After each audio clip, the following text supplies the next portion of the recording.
5 Nights at Freddy's. The Fourth Closet. Chapter 7. "Have you forgotten something?" the man snapped, and the woman gave him a level stare. "I forget nothing." "Then why are you not already on your way?" He lifted his arm weakly and gestured toward the door. "Time is running short," she said. "I do not understand why we are spending our time, your time, pursuing this thing. I am better used here." The man was silent. "We are seeing results," she added, but he shook his head. "We are seeing nothing." He held up a finger before she could protest. "Anyone can discover a fire already burning, but Henry found a unique spark, created something truly different, something he didn't deserve or intend to stumble upon." He gave the woman a sharp look. "You will bring it to me." The woman cast her eyes to the floor, and when she spoke, there was something pleading in her voice. "Am I not enough?" she asked softly. "No, you're not," he said firmly, looking away. The woman paused, then walked out the door, not looking back. Neither of them spoke as they sped toward John's apartment. He gripped the wheel until his knuckles turned white, trying not to imagine what they might find. When he turned into the lot, he let out a shaky breath. The few cars belonged to his neighbors, and his door was intact. He gave Jessica a curt nod, and they got out of the car. Jessica followed close behind and stood beside him, facing the parking lot, as he unlocked the door. Jessica jabbed him in the side hard with her elbow just as he was about to turn the key, and he jerked it back from the lock. "Ow! What the—" He whirled around angrily to Jessica, then immediately straightened his posture and threw on a big smile. "Charlie!" he blurted.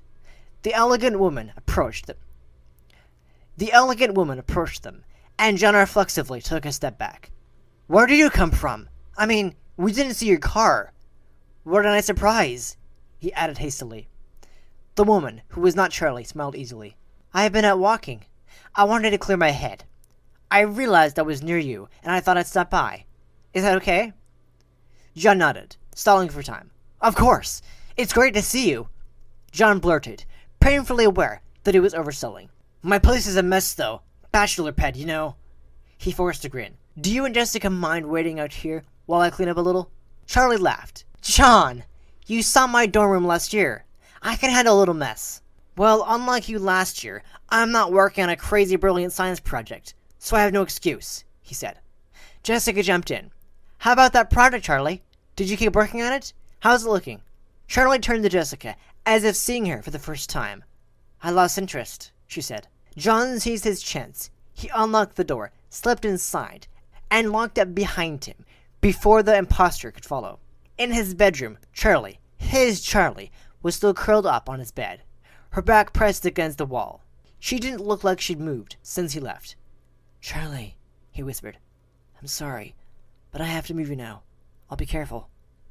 He scooped her up with care. She was warm in his arms, and her eyes twitched beneath her lids. She was dreaming. John held on tightly, looking around the room for a place to hide her. His failure to furnish the place beyond the essentials was working against him. John carried Charlie out into the living room. The couch was at an angle to the wall, leaving a tiny triangular space behind it. John set Charlie on the couch temporarily, took a blanket that had been in a heap on the floor, and tossed it down into the space, giving her at least a little cushion. Then he climbed over, picked her up, and lifted her over the back, settling her on the floor. He barely fit, even standing, and he kept his eyes behind him as he climbed back over the couch, afraid of kicking her. There was another gray blanket draped over the end of the couch, something left by a previous tenant, and he grabbed it and spread it over Charlie, covering her face. Someone knocked on the door. "John?" Jessica called. "Are you almost done cleaning?" There was an edge of panic in her voice. John looked around. There was no evidence of a mess, or him having just hurriedly cleaned one. He rushed to the bedroom and grabbed some laundry from his laundry basket, then carried it with him to answer the door. "Sorry," he said, aiming for a sheepish expression. "I don't get a lot of guests." Jessica smiled nervously, and the other Charlie flashed a grin as she pushed in past him. "Looks pretty nice," she said, turning to him. "How's the neighborhood?" "Fine." John managed, disconcerted, to be face to face with her, moments after the real Charlie. This time, he could see the differences. He could have a written list. The impression that this woman, with her glamorous allure, was simply Charlie, grown into her beauty with grace and new self-assurance, was gone. Now, the individual features struck out on her face like warts, each one a marker that this was not Charlie. Nose too narrow, cheeks too hollow, eyes too far apart, hairline too high, eyebrows at the wrong angle. The disparities were minute, millimeters or less. The only way to be sure will be to look at Charlie and her robotic double side by side, or one right after the other. The imposter Charlie gave him a subtle smile and shifted her balance, as though about to come closer. John cleared his throat, hunting for something to say, but Charlie had already looked away and was now glancing around the living room. Behind her, Jessica was giving him a questioning look, probably wondering where the real Charlie was. John ignored her. Not Charlie strode past him into his bedroom, and he followed quickly. "Right!" John bolted into action. "So, this is my bedroom," he said, as if the tour had been his own idea. "Nice," Charlie murmured, surveying the room. She turned in a circle, taking it all in, then went to the dresser, and turned to inspect the room again from there. "So hey, we should all go hang out later or something," Jessica said suddenly, but Charlie didn't answer. Instead, she knelt slowly and peered under the bed. Jessica and John exchanged a nervous glance. "Not much to see. It's just me here." John laughed. Jessica elbowed him and made a disapproving expression. "I'm being too obvious again," he realized. John could feel his pulse in his throat, immediately regretting what he'd said. "Please don't look around." Charlie went into the bathroom and glanced around it, opening the medicine cabinet and examining the contents. Jessica gave John a perplexed look. Then it occurred to her. She's looking for signs that someone's been injured. Charlie began to close the cabinet, then caught sight of her own reflection and paused, her hand still on the cabinet door, looking at herself. She was still for a long moment. Then her eyes darted to John in the mirror, and she made a face. "I hate mirrors," she remarked, then turned away and pulled back a shower curtain. "I know, right? They add 10 pounds. John said mildly. "I think that's cameras," Jessica corrected. "Well, mirrors add at least 5. John whispered. "Maybe you just need to lose weight. Are we really having this conversation now?" They continued to watch Charlie. "She's searching," Jessica whispered. "She's not even trying to hide it." John worried. Charlie paused and opened the bedroom closet, then crouched down to look in the open space under his hanging shirts and jackets. She stood and went back into the living room. Jessica followed, sprinting to get ahead of her and sitting on the couch quickly, crossing her legs. Charlie went to the kitchenette and opened the refrigerator, then closed it. "Are you hungry?" Jessica asked. "I'm sure John has something you can eat." "No, thank you." "How have you been, Jessica?" Charlie asked, crossing the room to the couch. John's whole body went rigid as he willed himself not to run across the room and yank her away. Instead, he opened the fridge himself, forcing himself to breathe, as from the corner of his eye, he watched her sit down beside Jessica. "Anybody want a water? Or a soda?" he called. "Yes, please," Jessica said, with a strain in her voice, coughing loudly. John grabbed 2 cans and brought them over. Jessica took hers eagerly. "Thank you," she said, with too much emphasis, and he nodded. "Yeah, of course." He smiled stiffly at Charlie, and she looked back. Every moment she was there, he felt more and more like his skin was about to crawl off his bones. He would have thought it was a side effect of her chip, except it had not happened until he knew what she was. "Sit down, John," Charlie smiled, gesturing to the arm of the couch beside her. "Sorry I don't have chairs and stuff. I never meant to live here long term." John explained nervously. "How long have you been here?" Charlie's familiar voice was like tin. John sat down beside her. "Since everything. This is where I lived when I first came here." "Oh." She glanced around the room again. "I guess I don't remember it." "You never saw it," he said, unable to keep the coldness from his voice. Jessica shot him a warning glance, and he took a deep breath. Charlie began scanning the room again. She stared straight ahead, her face taking on a look of concentration. Her eyes swept up and down the room in strokes, her head and torso slowly turning until she was looking almost directly behind her. In a second, she would see the gap behind the couch. "Charlie, I had fun the other night," John said quickly, forcing himself to mean it. "Do you want to have dinner again tonight?" She turned back around, looking surprised. "Yes, of course. That sounds great, John. Same place?" "Same place. Around 7? "Sure." "Great!" Jessica declared, and stood. "Anyway, I have to go," she said. "Want to walk out with me, Charlie?" She glanced nervously at John, and he got up quickly. "I can give you a ride if you need one," he volunteered. "I know you said you were walking." "Thank you," Jessica mouthed from behind her back. "No," Charlie said. "I think I'll keep walking. I'm not parked too far away. It's really nice outside." "Okay, then," John said. Charlie moved gracefully across the living room and let herself out. Jessica let out a long breath, like she'd been holding it. They went to the window, and, silently, they watched the imposter go until she had disappeared around a bend in the road. "What if she comes back?" Jessica said. "I don't want you alone with that thing," she finished, practically spitting the last word. John nodded in vigorous agreement. "I don't want to be alone with her either," she said. Jessica looked thoughtful for a moment. "I won't be gone long," she said. "We need help, and if you don't think Charlie should go to the hospital, then the hospital has to come to her." "Marla?" "Marla." And with that, she went to the door quickly. John walked out with her and watched uneasily as Jessica got in her car and drove off. Then he went back inside and shut the door, locking and bolting it. "A lot of good this will do," he thought, and he slipped the chain into place. "Charlie?" he called softly. He didn't expect an answer, but he felt almost compelled to talk to her. "Charlie, I wish you could hear me," he went on, going to the bedroom closet and pulling out all 2 of his other blankets. "I think it's safer for you to stay where you are than in the bedroom." He pulled the couch a little farther from the wall, trying to figure out how best to make her more comfortable. At a loss, he grabbed a pillow and leaned down, reaching to remove the blanket that covered her face. "Sorry, I've only got the one pillow," he said, trying not to lose his balance. "It's okay," came a muffled murmur from beneath the blanket, and John fell back, tumbling over the seat and barely catching himself before his head hit the floor. "Charlie?" he cried, then lowered his voice as he climbed back up. "Charlie? Are you awake?" There was no answer. This time, he did not try to climb into the space behind the couch, and bent over to see. She was stirring, just a little. "Charlie, it's me, John," he said, his voice hushed but urgent. "If you can hear me, hold on to the sound of my voice." He stopped, and she sat up and pulled the blanket off her face. He stared down at her, as astonished as the moment when he first saw her.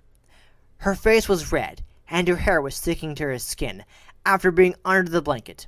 Her eyes were barely open. She blinked rapidly in the light, looking down and away. John leapt up and rushed to shutter the front window blinds. He closed the bedroom door and pulled the kitchen curtains.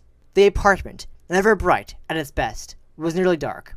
He hurried back to Charlie's hiding place, grabbed one end of the couch, and pulled it out farther, enough for him to crawl behind with her. She was still sitting, leaning against the wall, but she looked limp, like she wouldn't be able to do it much longer. He reached out to steady her, but when his hands touched her arm, she made a distressed, high-pitched noise, and he drew back instantly. "Sorry, it's me, John," he repeated, and she turned her head to see him. "John?" she said, her voice thin and rasping. "I know." Her breathing was ragged, and talking seemed to take effort. She reached out feebly with one hand. "What do you need?" he asked, searching her face. She reached out farther, and then he understood. He took her hand. "I won't ever let go of you again," he whispered. She smiled faintly. "Could get awkward," she whispered. She opened her mouth as if to go on, then sighed, shuddering. John scooted closer, alarmed. "What's—" She took another breath. "Wrong with me?" She finished in a rush. She opened her eyes, looking at him plaintively. "How do you feel?" he asked, avoiding the question. Tired. Everything hurts, she said haltingly, her eyes drifting shut, and clenched his jaw, trying to keep his face neutral. I'm trying to help you, he said finally. Look, you have to know, there's something out here impersonating you, saying that she is you. Her eyes snapped open, and she squeezed his hand suddenly. She was alert. She looks just like you. I don't know why. I don't know what she's after, but I'm going to find out. And I'm going to help you. Afton, she breathed, her voice barely audible, and John quickly reached over the couch to grab the pillow he'd brought. Can you lift your head? He asked, and she did, slightly, letting him slide the pillow into place. We know it's Afton, he said, picking up her hand when she was settled again. She squeezed it lightly. I have one of the chips. Afton Robotics. Charlie, I've got this. Clay's helping, and Jessica, and we're getting Marla to help you get better. It's going to be okay, okay? But Charlie had drifted back into unconsciousness. He had no idea how much she had heard or understood. Her hand had gone limp in his own. Someone that looks like me. Never let go. John? Charlie struggled to order her thoughts. Things that had made sense a moment ago were losing their shape, drifting out of reach in a dozen directions, like petals on the water. The door. It's going to be okay, John said, but she didn't know if he said it in her head or in the world. She felt herself slipping back into the dark. She tried to hold on, but the exhaustion was weightier than she was, pulling her inexorably down with it. Charlie glanced at the door again. He's late, or I'm early. She picked up the fork in front of her and ran her thumb over the smooth metal. The tines hit her water glass with a clear ding, and she smiled at the sound. She hit the glass again. How much does he know? Charlie struck the glass again, and this time she noticed several other patrons turning to look at her in confusion. She smiled politely, then set her fork down on the table and folded her hands in her lap. Charlie took in a breath and composed herself. As John approached the restaurant, he could see that not Charlie was already there. She had changed her clothes. He hadn't really registered what she had been wearing before, but now she had on a tight, short red dress. He would have remembered that. He stopped on the sidewalk, just out of her sight, steeling himself. He couldn't get the other image out of his mind. The painted face, with the soldering line, splitting it down the middle. Charlie was sitting back in her chair. There was nothing in front of her but a water glass. She had ordered food when they last met her here, but John couldn't picture her actually eating it. He couldn't remember noticing her not eating either. Stop stalling! Came a crackling voice from his waist, and he jumped. He extricated the walkie-talkie from his jacket pocket and turned away from the restaurant before speaking into it, just in case not Charlie looked out. I'm not stalling, he said. You shouldn't be able to hear us. Jessica's distorted voice reminded him. Did you tape the button down? Right, hang on. John examined the walkie-talkie. The tape he had placed over the button to transmit had come loose. He replaced it, flattening it down against the uneven surface with a fingernail. He slipped the device back in his pocket and went inside. John glanced briefly around the restaurant as he entered. Jessica and Carlton were huddled together in a high-backed booth, out of Charlie's sight. Can you both still hear me? John whispered. Carlton's hand raised above the back of the booth momentarily, with a triumphant thumbs up, bringing a real smile to John's face. John turned his attention back to Charlie, who had not yet noticed him. She lifted her head abruptly from the menu as he approached the table, as if sensing his presence. She flashed him a bright smile. Sorry I'm late, John said, as he sat down. That's usually my line, Charlie joked, and he grinned uneasily. I guess so. He looked at her for a moment. He had rehearsed things to say, but his mind had gone blank. So I heard you and Jessica visited that old ghost town. Charlie giggled. What's that place called again? She leaned in and rested her chin on her hand again. Ghost town? John said unevenly, trying to keep his expression neutral. It took everything he had not to turn and look at Jessica and Carlton behind him. Charlie was looking at him expectantly, and he took a sip of water. You mean Silver Reef? He said, setting down the glass carefully. Yes, I mean Silver Reef. She was smiling. but her face looked tight, like there was something ravenous waiting just below the surface. That's a strange place to go, John. She cocked her head slightly. Just out seeing the sights? I've always been a history buff. The gold rush. Silver, Charlie corrected. Silver, yes, that too. Just fascinating times in history. John was tempted to turn and see if Jessica approved of his reply, or if she was scrambling out of her seat to flee the restaurant. You didn't know that about me, did you? He straightened his posture. I love history, historic towns, places. He cleared his throat. Charlie picked up her water glass and drank. She set it down so he could see the red lipstick mark she left. John drew back slightly and looked elsewhere, searching for anything he could lock eyes with but her. Why were you there? Charlie asked, recalling his attention. He started, then paused, taking a moment to gather his thoughts. I was looking for an old friend, he said, his answer calm. She nodded, then met his eyes. He blinked, but forced himself not to look away. He had seen eyes like those before, not the madness of Springtrap, or the uncanny living plastic of the other robots, but the stark, brutal gaze of a creature bent on survival. Charlie was looking at him like he was prey.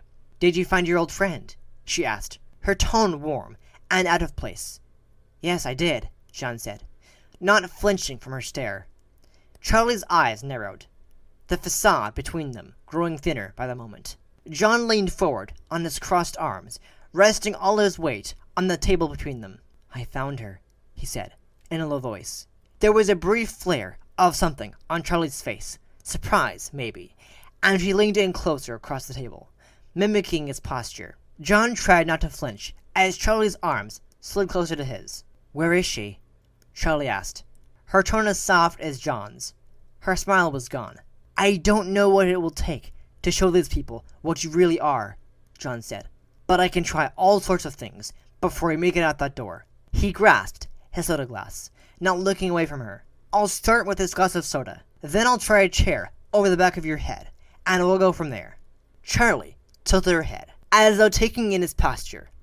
He knew his hand was twitching, and his face was red. His heart was racing. He could feel his pulse pounding on his throat. Charlie smiled, then stood and gently leaned over the table. John set his jaw, keeping his eyes fixed on her. Charlie kissed his cheek, placing a hand on the side of his neck. She kept it there as she moved away, watching his eyes. Charlie smiled, her fingers resting on his pulse for a scant moment, before letting them drift away. John snapped back in his seat, as if she'd been holding him in place. Thank you for dinner, John, she said, the words sounding almost giddy. She slowly let her hand recoil, as if relishing the moment. It's always so wonderful to see you. She turned away, not waiting for a response, and went to pay the bill. There was a long pause. She's gone. John's voice came over the walkie-talkie. Jessica looked to Carlton. He seemed slightly in shock, staring after Charlie like he'd been hypnotized. Carlton! Jessica hissed. He snapped out of it, shaking his head. She looks hot! Carlton said. Jessica reared back and slapped Carlton as hard as he could. You idiot! You're supposed to be watching his back, not watching her butt. Besides, she put your father in the hospital. No, I know. Very serious. He trailed off, obviously distracted. Why did I even bring you along? Jessica scooted out of the booth and got to her feet clumsily. Where are you going? Carlton asked. I have an idea. Stay here. Jessica sighed. You take my car. Carlton called after, but she didn't stop to answer, merely threw her car keys behind her. Carlton made his way over to John's booth. Hey, are you okay? John didn't turn at the sound of Carlton's voice behind him. No, not really okay. John leaned back in his seat, looking up at the plaster ceiling, then finally turned to look at Carlton. Where's Jessica? John asked instantly. I'm not sure. She ran out. Carlton gestured toward the parking lot, and John turned just in time to see Charlie pull out onto the road and drive away. She did something stupid, didn't she? John said warily. Carlton met his eyes, and they both ran for the door. Jessica kept low and snuck to the back exit of the restaurant. She could see Charlie was still standing at the front desk, taking care of the bill. Jessica slipped out the back door and ran around the perimeter of the building, her high heels clacking on the sidewalk. She yanked them off and threw them into the bushes, then kept running, barefoot. "Jessica, what are you doing?" she muttered to herself. As she ran to the corner of the building, into the parking lot, she spotted Charlie's car and made a beeline for it. The front door was unlocked. Jessica quickly popped the trunk, shut the door, and slipped inside, not closing the trunk lid all the way. A minute later, there was noise from inside the vehicle, and Jessica strained to listen. It sounded like voices. No, a voice. She realized, after a few minutes, Charlie was talking, but there was no one answering her. Jessica concentrated, trying to isolate the sounds, but she could make out nothing. Whatever Charlie was saying, it was unintelligible from the trunk. Jessica balanced herself carefully, trying to lay as flat as she could, while bracing her arm in the air to hold the latch of the trunk. If she didn't hold it tight enough, it would visibly bounce, and Charlie would notice it. But if she pulled it too close, the trunk might shut, and she would be trapped. After about 10 minutes, the car stopped short. Jessica was thrown back against the wall, almost losing hold of the latch. Regaining her balance, she held very still, listening. The driver's side door opened, then closed a moment later. Jessica heard the faint sound of Charlie walking away, crunching over gravel, then silence. Jessica sighed in relief, but did not move. She began to count. 1 Mississippi, 2 Mississippi. She breathed, barely a whisper. There was no sound but her own hushed voice, as she counted all the way to 60, then stopped and squished closer to the trunk door. She gently eased her grip on the trunk handle, letting the hood rise slowly. The car was parked in the center of a large parking lot, illuminated and possibly bright by street lamps. The light was tinged with red, and Jessica turned to see a large neon sign directly overhead, flooding the lot with the brilliant reds and pinks, and blocking her view of anything beyond. The air buzzed loudly with the noise of what must have been 100 fluorescent bulbs. Jessica squinted and raised a hand to shade her eyes. The enormous smiling face of a little girl stared down at her, glowing neon against the night sky. She was made up to look like a clown. Her face was painted white, and her cheeks were marked with round pink circles. Her nose was a matching triangle. Her bright orange hair was tied up in 2 pigtails on either side of her head, and beside her were fat red letters outlined in yellow. Jessica peered at the backward sign for a moment before the letters made sense. Circus Baby's Pizza. The glare of the light began to hurt her eyes, and she looked away, then ran toward the dark building at the edge of the lot, blinking to get the afterimage of the neon sign out of her head. She stumbled through a row of hedges to press into a white brick wall, which seemed brand new. She lowered her hand from her face. Her eyes adjusted to the light, and she saw a long row of tall vertical windows along the face of the wall. She went to the nearest one and pressed her face to the glass, but the tint was too dark to see even a shadow of what lay behind it. Jessica gave up on the windows and walked quickly to the back of the building, keeping close to the brick wall. The neon whites and reds faded as Jessica made her way around back, sinking into darkness. There was more parking in the back, though it too was unoccupied. A single bulb flickered above a plain metal door, throwing off a sickly yellow color, which seemed to stick to everything. Trash cans lined the wall, and 2 dumpsters enclosed the small area, shielding the door from outside view. Jessica crept toward the door, careful not to step on anything. She gave it a gentle pull, but it was sealed shut. She balanced against the frame as she pushed herself up onto her toes and grinned. She could see inside. Inside was a dimly lit room. Charlie was there. She was in profile, talking to someone just beyond Jessica's view, though she could not hear either voice. Jessica inched along the ridge, trying to see the other person, but all she could make out was the blur of movement as someone gestured. After a few minutes, her calves began to ache, and she eased herself back down off her toes, and flexed her feet. She sighed, and pushed herself up on her toes again, then pressed her face closer, cupping a hand over her eyes to block the outside light. It was no use. The room was empty, or at least, the light had gone off. Jessica stepped back and reluctantly turned to find another place to peer inside, then screamed, slapping a hand over her mouth, though she was too late to stifle the sound. Charlie smiled.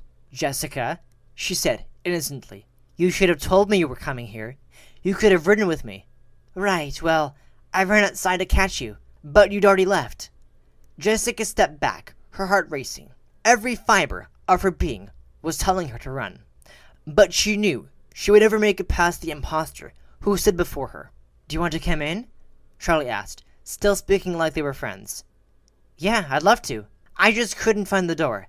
Jessica gestured back toward the parking lot. Charlie nodded. "It's on the other side," she said, taking a step closer. Jessica stepped back again. "What brings you here, anyway?" Jessica asked, trying to sound calm. "Does she not know that I know? Will she let me leave if I play along?" "I can show you," Charlie said. Jessica kept her face blank. Her muscles were so tense they were beginning to fatigue, and she breathed in deeply, trying to relax. But Jessica was suddenly aware that Charlie was steering her closer to a wall where she would be pinned. "It's late, though. I should get going," Jessica said, making herself smile. "It's not late," Charlie protested, gazing at the sky. Jessica hesitated, grasping for an excuse, and Charlie's eyes darted back to Jessica as she took another step forward. She was close enough for Jessica to feel her breath on her skin, but Charlie was not breathing. Charlie smiled broadly, and Jessica drew back, her head pressed painfully into the brick wall. Charlie's smile grew wider and wider, elongating impossibly. Then suddenly her lips were split at the middle, as a wide seam appeared, bisecting her face from top to bottom. Jessica shrank back, curling in on herself instinctually, and as she did, Charlie seemed to grow taller, her limbs segmenting at the joints like a movable doll. Her features slowly paled and faded away, replaced by the iridescent, clown-painted metal face they had just been able to make out in Clay's pictures. "Do you like my new look?" Charlie asked, her voice still soft and human. Jessica inhaled shudderingly, afraid to speak. The creature Charlie had become looked at her searchingly. For an instant, an acrid chemical scent filled the air. Then Charlie moved swiftly toward Jessica, and the world went dark. And that is the end of Chapter 7. Thank you for listening to this chapter of Five Nights at Freddy's, The Fourth Closet. I really hope you enjoyed listening to it. If you did enjoy it, don't forget to hit that like button. And if you're new to this channel, subscribe and click that bell icon so you'll be notified whenever I upload a new video, and to know when the next chapter of this novel will be going up. And I'll be back next week with the next chapter. Alright, see ya.